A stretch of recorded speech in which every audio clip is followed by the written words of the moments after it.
And I used to think, well, my gosh, why does she expect this? I mean...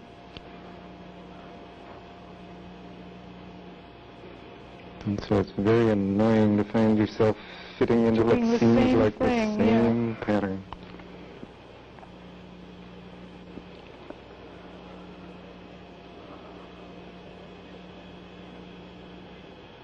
Because I felt that was a burden to me. I felt as if it was a burden to me to show some appreciation, which was expected, and I don't want to expect that of my daughter, and I don't want to...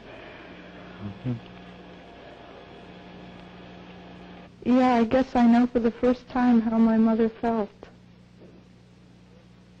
What you've just seen is very typical of therapy in that she's expressing a somewhat childish and immature feeling of which she's ashamed, wanting to be appreciated by her daughter.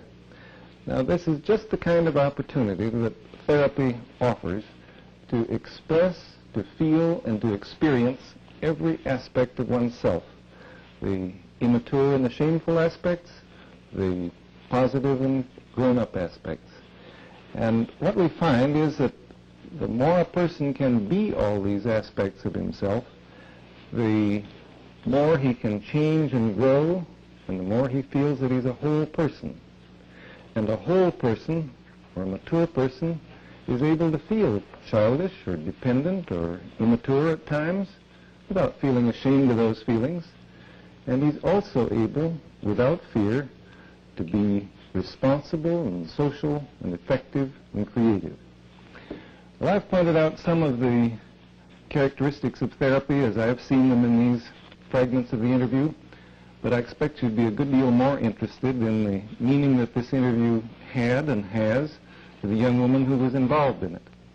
And I'm deeply pleased that she's expressed a willingness to talk with you, so I'm going to go over and join her, and hope you will too.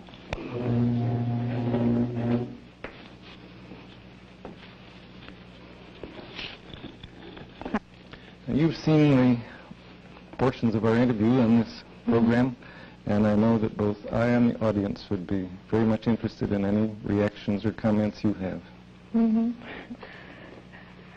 Well, when I saw it again, I was thinking, by gum, I really lived that, didn't I?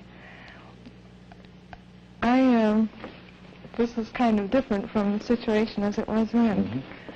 But I suppose you want to know how I felt then, or something.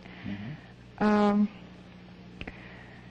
guess I'll say, most of all, I felt safe, whatever that means. Like here, I could...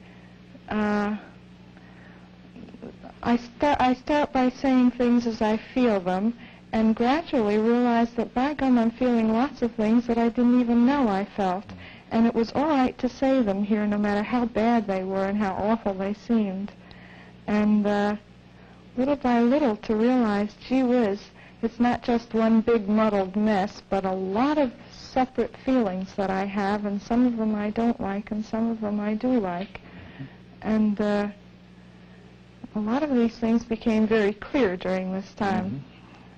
But, gee, I don't just feel one way toward her. I feel lots of ways toward her.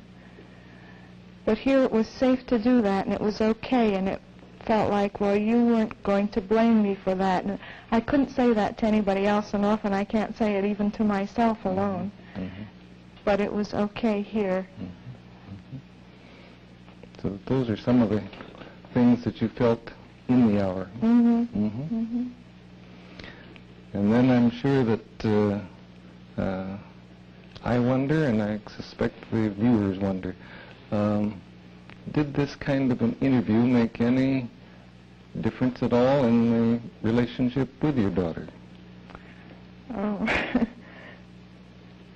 Well, I wish I could give it a storybook ending, but that isn't the way... And a real ending is better. Yeah, that isn't the way things happen, and that's miracles don't happen overnight. But I must say that I feel more and more now when I'm with her, and especially when some conflict situation arises, that makes me feel some of the ways I don't want to feel negatively toward her and things like this. I think, well, I know I feel that way, and I know I don't feel only that way. And somehow, if I know all the ways I feel, then it somehow gives me freedom. It gives me some kind of choice to pick the best way to handle the situation that I can. And I think more than that, it makes for some kind of emotional honesty between us. And when I'm honest about how I feel, then I can be open to how she feels too. And I've found myself becoming much more sensitive to how she feels in our relationship together. And it's not that there are no problems anymore. There are always situations that come up that have to be taken care of. But that isn't what's erased. What's erased is some kind of muddled feeling about how shall I handle this and how shall I handle myself. It gets to be increasingly clear for me how I feel and how she feels, and on the basis of both of these things, how we can handle whatever happens to come up. I'm particularly impressed with the fact that you really are able to be many different aspects of your feelings with her from what you say. Yeah. Sometimes I can even be irritated with her and show her, and it doesn't feel like it shatters either one of us. And I find that she's much more resilient than I thought she was, and I don't have to be afraid of her, and I don't have to be afraid of myself. And that makes a much smoother kind of thing for us. I think then that this prediction that I made when I was talking about it might be modified a little, that it isn't just that you were more free to express your negative feelings to her. It sounds as though that's really a small part of it, that you're able to be all of the different feelings that you have in relation to her. Yeah. I guess one of the things that I felt when I was in this session that we saw was that, gee, I must sound like I only have negative feelings toward her. And that's not so. And yet what I can't fool myself about anymore is that I only have the positive feelings toward her. And I can take into account all of them when I have to deal with her, when I have to listen to her or handle some situation that comes up. Sort of sounds to me as though you had perhaps moved away from trying to be a good mother, in quotes, and are closer to being a real mother. Yeah, I think so. And I begin to appreciate much more how much of a whole person she is, too. And I can't help but feel that this is good for both of us.